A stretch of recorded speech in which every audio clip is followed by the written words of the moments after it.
Darren was just a remarkable individual, a tremendous director, but an even better person.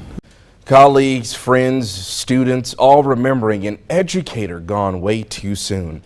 The Andrews community is still in shock about the events from Friday evening. The high school marching band was on its way to Sweetwater for a playoff game when a truck going the wrong way slammed into the bus head-on. Yeah, Andrews band director, 58-year-old Darren Johns, and the bus driver, 69-year-old Mark Boswell, were both killed in the crash, along with the driver of that truck. KLBK's Grace Morris talked with some people who knew Johns really well.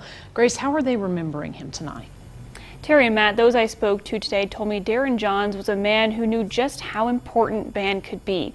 He said, saying not only was he great at music, but he was always there for the kids and cared for each and every one of them very deeply. And I texted him and I just said, I just heard, are you okay? It was around 5 o'clock Friday when former Coronado band director Mac Bibb heard the Andrews High School band bus had been in an accident. 45 minutes later, I texted again and told him I was praying for him. Bibb texting his colleague and friend, Darren Johns, the band director for the Andrews High School band. I was concerned about him because I knew where he probably was, on the front seat in that bus, and that's a very bad place to be in an accident like that. The head-on collision from a pickup truck going the wrong way, killing Johns, as well as the bus driver Mark Boswell. Former colleagues and students saying Johns was more than a band director. He was a fierce competitor, but also a close friend to everyone he met.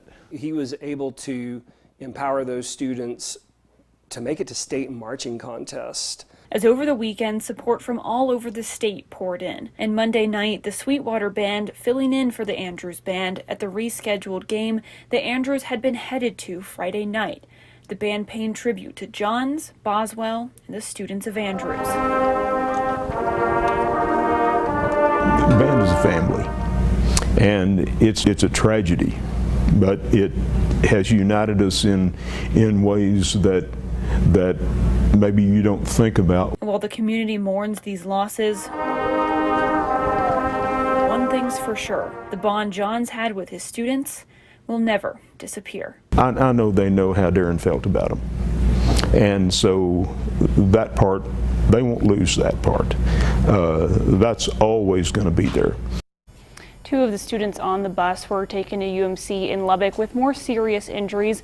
11 were taken to a hospital in Big Spring for more minor injuries, and the 12 other students thankfully unharmed. And from all of us at KLBK, our thoughts are with the Andrews community tonight.